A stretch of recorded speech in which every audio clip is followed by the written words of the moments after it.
Let's just talk about the 1-1, right? You have to hit those weakness points in order to get that crossbow of Tang.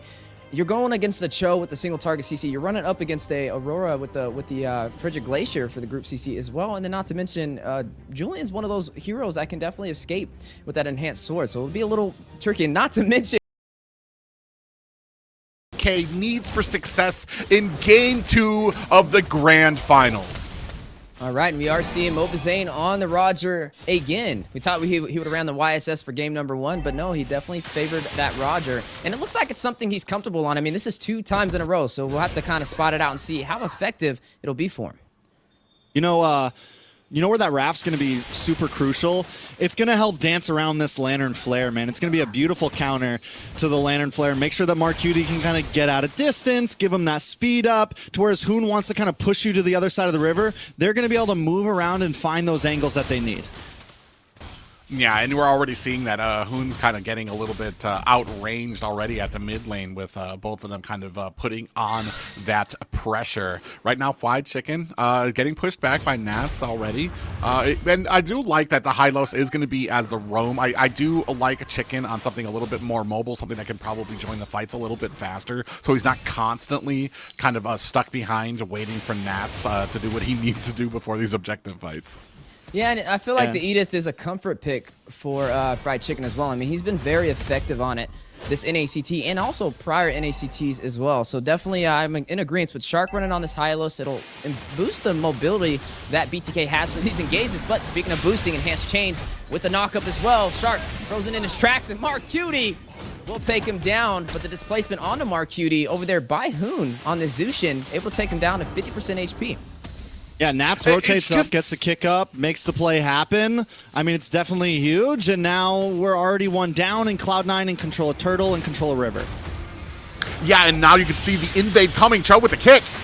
Ooh, finding mlbb. Cold World will be the one to get that kill. Shark immobilized. Not even displacement from Hoon can keep him alive, and that will be best player getting that kill. Speaking of displacement, Fried Chicken finding best player. The counter response now on the way, trying to avenge their fallen members. 1-3 on the scoreboard, but may be able to get some bodies. Hoon needs to be careful on overstaying his welcome, though. Chicken will force out that Pride of Ice with the knockup.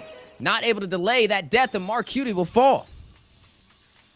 And already we're starting to see the Zuxin, Hoon on the Zuxin, starting to come into play. Maybe not part of the fight. It was not able to protect Zane, but at that point, able to help Fried Chicken get some of that CC out there to let Fried Chickens at least start to answer back with some kills, with some damage of their own. Yeah, so with BTK now getting some kills onto the board, kind of back into the game, I think Shark needs to kind of stick with Hoon a bit more. Hoon can't be sitting in the mid by himself. He is getting outranged by Marcuti a bit. Marcuti is able to clear these waves faster, and I know that Shark wants to rotate away and help with these off lanes, but I just don't know if that's going to be the big workout. Cold World, always on tabs, always a little bit ahead. Yeah, but right now, BTK putting on that pressure, trying to possibly zone out on the top side. Gonna go ahead and decide to disengage. Now, there is a ticking time bomb for Cloud9, though, right? They have this carry, and we know it's a late-game shredder. And BTK, if they can find a way to get the early kill in the side lane, it can delay when that bomb explodes and potentially give them the upper advantage. Yeah, but on the other side, too, you have Zia. And I want to say Wanwan is a good comfort pick with him. He hasn't had the greatest success against Cloud9 when it comes to this pickup, but I'm very eager to see how it shapes up into this late game to potentially be able to kind of shred down some of these picks from them. Right now, both teams being very respectable. Next Turtle is up. Yeah, if White Chicken makes his rotations up, actually a little bit ahead of Nats, they want to fight for this one. I don't know. It looks like he's going to disengage. He didn't have anybody there if he had the setup for the way the Dragon. Best player able to get the Turtle. Yeah, and yeah, I want to say that they were maybe just a little hesitant, a little not as quick on the draw to get there. And we've talked about this before. Like, you need to kind of have a plan for it. You're either going to go for it, or you're going to try to put some pressure onto a late game or another lane out there. And here, we saw nothing from BTK. They weren't able to rotate. They weren't able to answer or reply with anything. Most definitely. So now with, I mean, last turtle comes up in about 86 seconds. Cloud9 starting to escape here, starting to move more and more ahead. What is the big play for BTK, right? I mean, yes, I do agree with you, Private. I think Zia definitely has late game potential there, right? Definitely has some options. So do we think they're just kind of waiting it out at this point, waiting for a moment, waiting for that spike where Zia can get involved in these fights? Yeah, and you're looking at the 1v1 matchup on the bot side. Zia up against Nats right there. Doing a great job of keeping that distance and not allowing those weakness points to be procced over there by Zia. Right now, you looked at an XP lane and a marksman lane swap up for the side lanes. Yeah, and you saw there a little bit Hoon trying to check the bush there because Shark wasn't available. Ooh, Fried Chicken lands a little bit of a pop up, but no worse for it. They're going to start pressing on it as top tower. Ooh, a big knock up though. Gonna go ahead and get a little bit of displacement. Glorious pathway to drop down for the mobility. The counter response from BTK. Does not lose a turret, but gains a kill, finding Cold World. All right, so at this point, BTK able to put, I mean, still holding on, still protecting towers. Cloud9 get the last turtle, or last turtle's about to come up. They have good zonage over it, but Mobizane's there, right? And Mobizane's ready to go, but Nat's just bullying. Oh yeah, Mobizane's definitely there, but I don't know how long he'll be there. The high-speed chase, best player able to find him. Yeah, and this unfortunate for Zane. This is what we were talking about when it came to synergy, is he's out there on his own, doesn't have vision on the rest of the team or his opponents, and then gets surprised and not able to escape. All right, so with that, like finally, the last turtle goes over to Cloud9. Mobizane 2 deaths. Wondering what the items are looking at between him and Best Player. Best Player has taken a death, but still a little bit ahead. I mean, at this point, 10, 11, 2 levels ahead. Retri starting to escape. He's definitely got a lead in the gold. In terms of gold lane, though, Zia is keeping up. Scythe comes in. DHS just comes in. 2 items to 2 items against Basic. So there is still this hope and that worry that maybe they were going to put a fighter offlane onto him and make it so the only damage dealer was Zane could be very important that they didn't, right? The fact that Zia has kind of gone freely and had a decent gold lane experience could definitely be a big saving grace for BTK as we move into the mid and late game. Yeah, but right now we're seeing an even map trade-off when it comes to turrets, right? 1 for 1 on the side lanes. We know both teams are going to start to try and focus in on this mid push to take the tier 3 turret. You're really looking at a full 5v5 on the way. Glorious pathway dropping down. Basic able to find Shark with the speedy light wheels. Cold World trying to keep him alive with the holy healing. You're going to see Basic get a kill as well. We'll find Mobizane, best player, taking down Chicken. 3 members falling for the Bloodthirstykings. There goes the Pride of Ice onto Mark Cutie, but the crossbow Tang able to be procced by Zia, but will not find any members of Cloud9. Man, and a whopping 3 down for BTK with that. Even with this coming online for Zia, not able to do enough damage. You saw the passive come out from Mark Cutie on that Aurora. Even as patient as Zia was, waiting for that to proc, came out, threw out the crossbow tank, but still not able at a point now to do the damage he needs to Cloud9. I mean, I think the Rafaela is becoming a very clutch pick, right? It's a lot of damage on a Shark though. Whoa, Nact able to take him down. Yeah, definitely need to be careful. At this point, it's definitely, I mean, we have speed on Cloud9. They're able to move around as a 3-4, you know, keep one person in the off lane. Nat's just hanging out up in the top side. But this unit, this Mark Cutie, Basic, and Cold World is a death unit. And if Basic gets, I mean, if Best Player gets involved as well, we're talking even more damage. One Holy Baptism is a body bag at this point. Yeah, and right now, we're starting to get a little bit of a split push now. We're on the back foot, but Zia's still doing great things, trying to get at least create some pressure up at the top. Right now, the gold lead, though, is starting to surmount on the side of Cloud9. Yeah, and able to take that Lord alongside that amazing lead they already have is going to put BTK on the defense.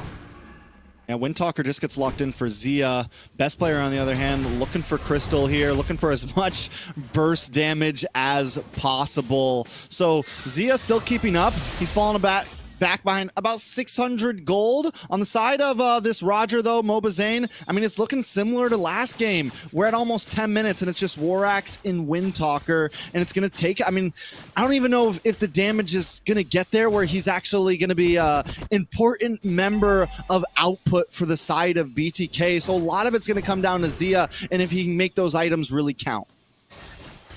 Yeah, and then kind of get into like the kind of CC you're looking for. You need Zia to put the damage on. You're going to need the CC from Hoon, maybe Shark to kind of get in there, puts a little bit of a stun onto somebody. But with that, you're talking about how quickly right now Cloud9 is able to burst down the heroes. You saw a Shark face check a bush and immediately deleted like 90% of his health gone in an instant. Yeah, Speedy Light Wheel hurts. It definitely does, and we didn't really get to see the Zushin really have a heavy impact. I mean, it was picked up first in the draft over some other options that we thought would have kind of been picked up before, like the Phobius, and you have to really see Hoon on that impact for it, but hopefully as we get past this 10-minute mark threshold into the mid-game, maybe that's when the difference will come out.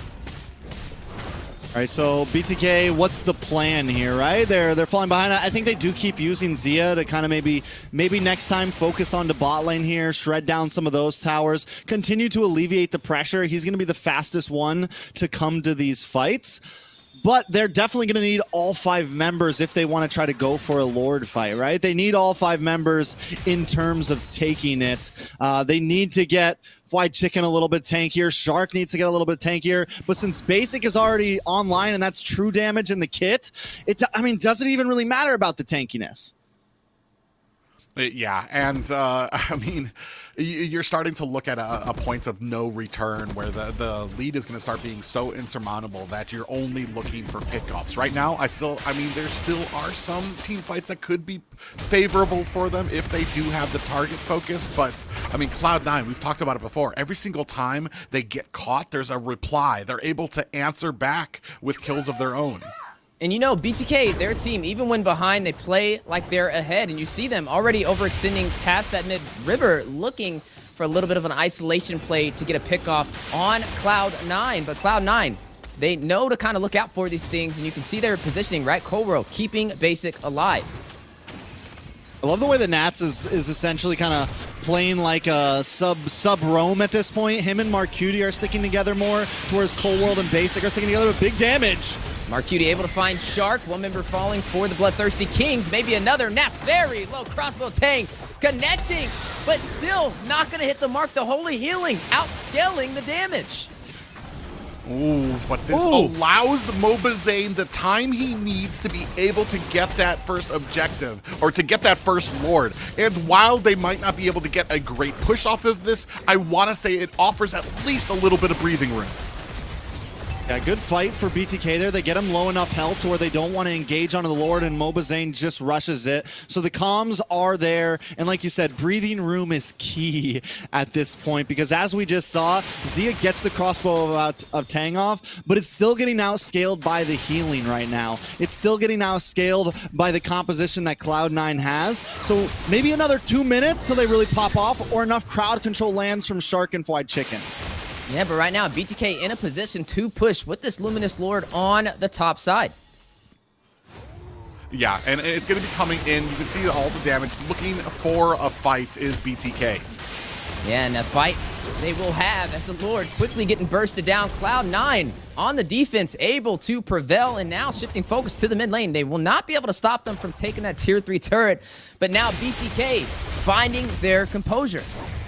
As Zia getting more confident and more confident on the Wan as well, dancing around. Nats also being more careful. He's not forcing any big way of the dragon kicks. He knows this is getting more and more dangerous as the game prevails. But Basic being able to shred down the Lord from that also gives Cloud9 a lot of room to breathe. Ooh, big pop-up. Yeah, and the Glorious Pathway dropping down. Best player able to take down Chicken. Did BTK overstay their welcome? Speedy Lightwheel's going out as well. Zia able to shut down best player. Now needing to get back out to safety. A 1-for-1 trade.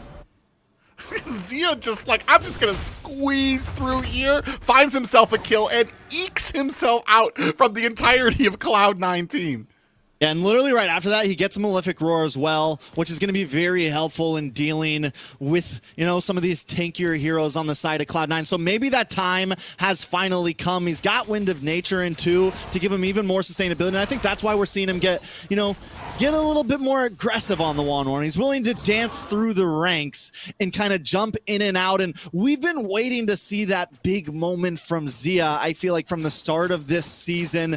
We've been hyping him up. We've been wanting him to really just pop off. And if there's a game where it couldn't matter most for him to do that, it is definitely this one.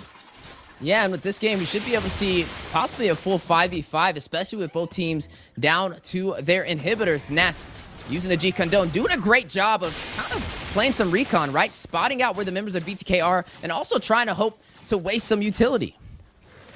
Yeah, I mean, Trex was talking about it. He's basically a baby Roam right now. He's just all over the map, all over all of these bushes, getting the vision, able to maybe even waste out some of these abilities. But now we're not in the right position just yet for this Lord, as you see BTK scrambling. Yeah, scrambling, and the opportunity may become available. Best player taking the Lord for Cloud9 and able to wrap back around to the base. Look at the positioning, though, from Nas. A little out of position, but he has the mobility, the G-Condone, and the flicker play to expand the distance back to safety. He is smart there. He doesn't go for the bait, man. He's like, I'm not chasing this down. Lord's coming. Let's play it safe. Back to the basics. But Cold World with the Holy Baptism is going to come out. A little bit of a stun and a knock up from the G-Condone. Basic finding mlbb. Glorious Pathway dropping down. Both sides fighting it out. The displacement. Pride of Ice forced out. Best player will fall. Shark able to get that kill. Chicken forced to use that flicker in the mid lane. One member falling for both sides. Oh, what and this is it. How close Cloud9 is coming in these fights. They were so low, but BTK not in a position to really chase them, especially with the Luminous Lord coming down at the bottom. I mean, Cold World just channeling his inner Rennie J right now, channeling his inner Hitman right now. But even, that Glorious Pathway is coming in clutch. BTK definitely not out just yet. And right now, Cloud9 dealing some punishing blows with the setup. Basic able to take down Shark. Nas will fall. Hoon able to secure that kill. A 1-for-2 trade so far. And now BTK may be able to turn the odds back in their favor. Yeah, and Zia doing such a great job right now. He is that clutch in the late game that they have been looking for. But right now, I want to say Shark, they have been finding his number basically all game. Able to find him, face checking, able to burst him down. That speedy light wheel is just become a huge nuisance for him. And that's the thing with the Hylos, though. It's kind of your job, right? You just go in, you stand in the middle of everybody, you hit your Revitalize button, and you do as much chip damage and absorb as much damage and buy as much time that Zia needs to pop off. And Zia is starting to pop off. Zia's hunting more and more, and Cloud9 is feeling it. They're having to back off a bit. What BTK needs next is get one of these inhibitors down, get another big Lord play. Ooh, there goes Nas. Wasting the utility over there from BTK. They have all been spotted out. Cloud9 in position for a possible counterplay. Hoon gonna face check this bush, though, not gonna step in there in a wise decision. Yeah, and both teams kind of giving each other that distance. Right now, BTK in a prime position to set up for the next Lord. But, Shark's going to go ahead and face check that push. They're looking for an opportunity to kind of find one of these fights. Because I want to say these fights, they're even. They've come into their power spikes. Who's able to get the CC on there? They're just trying to set up Zia. Oh, big kick. Ooh. Way of the Dragon for the setup. Basic with the follow-through. Finding mlbb. Chicken hit with the speedy light wheels. Very low, him and Nas duking it out. Needs to get away from the Primal Wrath. Both sides still engaging in the mid-river, but the Holy Healing keeping Cloud9 alive. Yeah, then the speed from it, the ability to disengage. Zia just can't catch up right now. He's trying, he's looking, but every time Cloud9 just gets out of range. And the big deadly thing from Cloud9 is that Way of the Dragon paired up with the speedy light wheel. It is just immediate burst. It is just immediate death for anyone. mlbb literally just walked in the winner crown right before that fight and couldn't even pop it. That's how fast it happened. Ooh, speaking of fast, yeah, and right now the pressure starting to mount for BTK. A Lord coming, and they Mobazane having a rough time right now. 0 and 5, not really finding his mark, his usefulness with this Roger pick.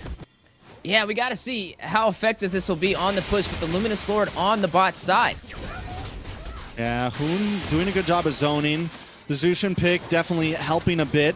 Nats, though, looking for another big play. They got to watch out for that Cheekon Dome, and they got to watch out for that Way of the Dragon, because if someone gets picked off at this point, it could be GG's.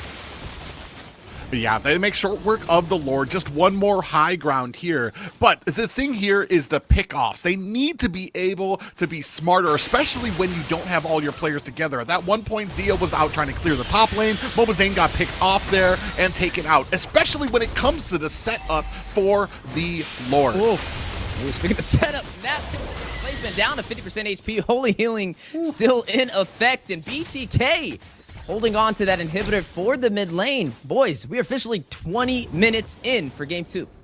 Game 2, 20 minutes in. Things are finally starting to, you know, amp up a bit, and we're only in the beginning of the night still. Now, BTK, they've been trying to get Nats so bad, man. It's like every time they stun him, they get the double lantern flare, they pull him back, but it's just not enough to get the kill just yet. And I'm wondering, when they do, if they do, is that the moment that BTK finally turns this completely into their hands? Once they're able to finally get that pickoff like Cloud9 has been doing to them, is that the big answer for BTK? Yeah, and you can see, I want to say a little bit of a recall coming out. They are going to have to answer that top lane push from Zia, and this might put BTK in a good position. They still aren't in position for the Lord, but we've talked about it before, man. We got to be more careful when these Lords are coming up, now starting to group up. I want to say they're honed in. They know they need to isolate Zane before this Lord and to just take that retreat out, and they've been succeeding thus far. Speaking of succeeding, just look how effective that Lantern Flare is. Whoa! Look at the knock-up. Way the Dragon for the setup. Zia able to get him, takes down Nats on the punish. Right, Ice comes out, possibly. Winter Crown, actually, from Shark. Best player able to get that kill. Displacement on the best player. Now need to be careful. Use the Winter Crown of his own. Now Immortality on top of that. And may get shut down. Unable to escape to safety. 2-1 in the mid lane. I was going to say, there's no way you're juggling items to get out of this. It was a nice juggle, but there was just no way. If he did, we just call the 4-0 now. Well, I mean, a great job by BTK. We've talked about it before. It could be anybody's game when it comes to these fights. This one, not as far gone as the first game. And you can see here, down to about 10%, but they have to answer the top lane. Top lane. Ooh, split push on the way.